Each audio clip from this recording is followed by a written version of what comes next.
শেখ রোজা অবস্থায় যদি কারো দিনের বেলা স্বপ্নদোষ হয়, গোসল ফরজ হয়, তাহলে কি তার রোজা ভেঙে যাবে? এবং রাতের বেলা যদি স্বামী স্ত্রী সহবাস করে ফরজ গোসল হয়, সেই ফরজ গোসল কি সাহারির শেষ সময়ের পরে ফজরের ওয়াক্তে করা যাবে? চমৎকার প্রশ্ন। আমরা এই প্রশ্নগুলো নিয়ে অনেকেই দ্বিধাদ্বন্দ্বে থাকি, বিশেষ করে যুবক যুবতী যারা রমাদান মাসে দিনের বেলা রোজা অবস্থায় আপনি ঘুমালেন আর ঘুম থেকে উঠে দেখলেন যে আপনার গোসল ফরজ হয়েছে, আপনার স্বপ্নদোষ হয়েছে, এখন কি আপনার রোজা হবে কি হবে না? আবার অনেকে রাতের বেলা ঘুমায় বা স্বামী স্ত্রী সহবাস করে, গোসল ফরজ হয়, স্বপ্নদোষ হয়, এবং এই ফরজ গোসলটা কি সাহারির সময় করতে হবে এবং এটা কি গোসল করেই সাহারি করতে হবে নাকি সাহারির পরে ফজরের ওয়াক্তে গোসল করা যাবে কি না? অনেকেই দ্বিধাদ্বন্দ্বে পড়ে যায়। ভাই, এটা সবাই আমরা জানি যে রোজা অবস্থায় দিনের বেলা যদি কেউ সহবাস করে স্বামী স্ত্রী আর বীর্যপাত হয় তাহলে তার রোজা ভেঙে যাবে।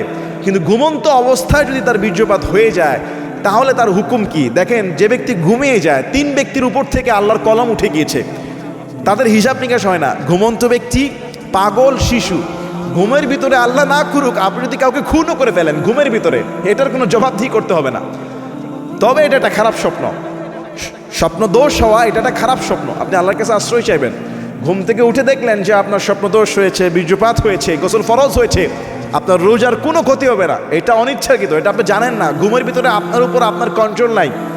ইসলাম সহজ করেছে, আলহামদুলিল্লাহ। অর্থাৎ রোজা অবস্থায় স্বপ্নদোষ হলে রোজা ভাঙবে না।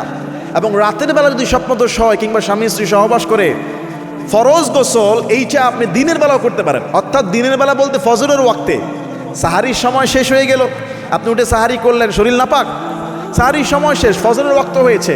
ফজরের ওয়াক্ত তো 1-1.5 ঘন্টা থাকে। ওই ওয়াক্তে দিনের বেলা আপনি গোসল করে ফজর পড়তে পারেন। বা কোনো ব্যক্তি যদি ফজর নাও পড়ে এবং দিনে 8টা, 9টা, 10টা, 12টা, 1টাও যদি গোসল করে তাহলেও তার রোজার কোনো ক্ষতি হবে না। কারণ রাতের ফরজ গোসল দিনে গোসল করলে সমস্যা হবে না। কিন্তু রমাদান মাসে আমরা ফজরটা ছাড়বো না, এটা হলো আমার রিকোয়েস্ট। আল্লাহ আমাদের সবাইকে বুঝার এবং আমল করার তৌফিক দান করুন। আল্লাহুম্মা আমিন।